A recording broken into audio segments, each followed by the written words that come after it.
As opposition to the Catholic Church grew, the Pope became desperate for a solution to his Protestant problem.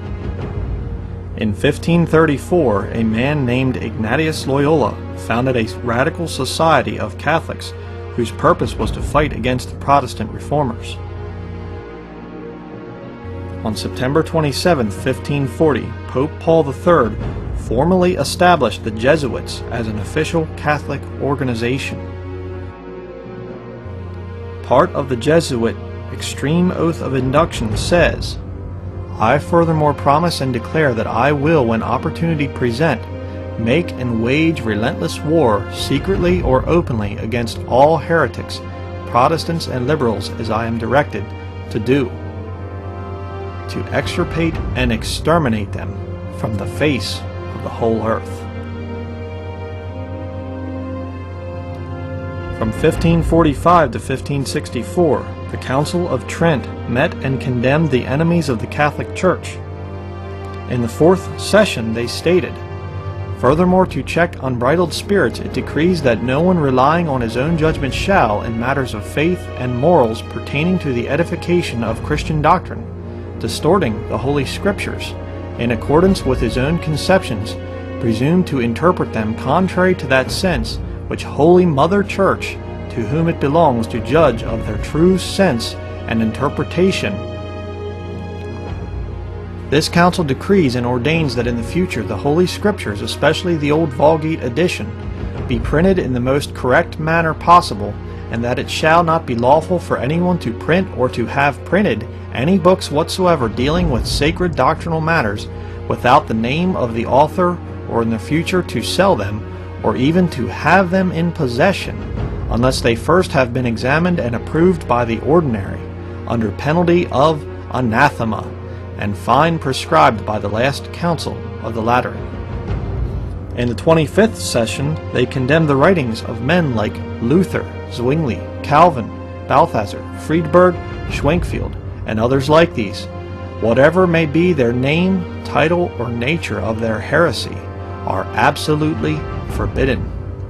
The books of other heretics, however, which deal professedly with religion, are absolutely condemned.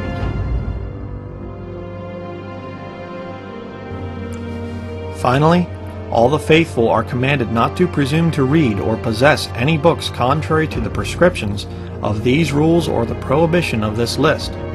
And if anyone should read or possess books by heretics or writings by any other author condemned and prohibited by reason of heresy or suspicion of false teaching, he incurs immediately the sentence of excommunication. He, on the other hand, who reads or possesses books prohibited under another name shall, besides incurring the guilt of mortal sin, be severely punished according to the judgment of the bishops. In 1605, the Jesuits tried to assassinate King James and the members of Parliament. On the morning of November the 5th, Guy Fawkes was discovered guarding 36 barrels of gunpowder, which had been hidden under the floor where King James would be standing in a matter of hours. This plan is known today as the Gunpowder Plot. The conspirators were captured and executed. God protected King James and the translators of the Authorized Version. But the Jesuits had another plan. If the people of England wanted an English Bible, then the Jesuits would write one for them. The Reims New Testament was released in 1582, and the Douay Old Testament was finished in 1610, exactly 1 year before the Authorized Version of 1611.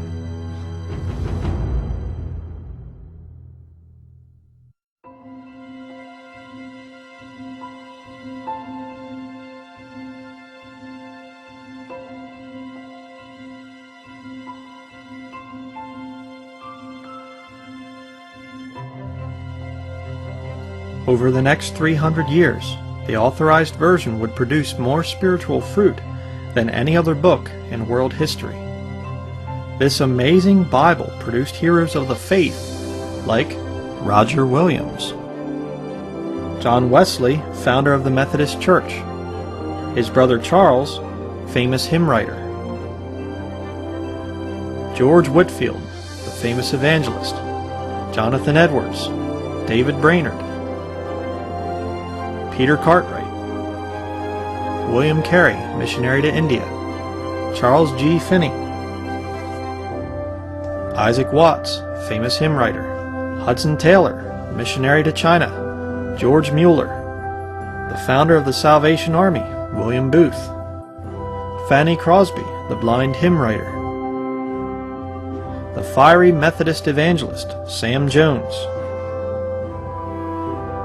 Gypsy Smith, missionary Jonathan Goforth, the famous preacher Charles Haddon Spurgeon, David Livingstone, missionary to Africa, the evangelist J. Wilbur Chapman, C.I. Schofield, Philip Bliss, hymn writer, the great evangelist Dwight Lyman Moody, Billy Sunday, and J. Frank Norris. For nearly 300 years, the King James Version had been the Bible of choice for the Christian world. Its preaching led to the salvation of millions of souls. The Christian Church enjoyed peace and prosperity like never before. Missionaries were sent to almost every country, and the gospel of Jesus Christ was preached all over the world. The Roman Catholic Church had lost control of the English-speaking world.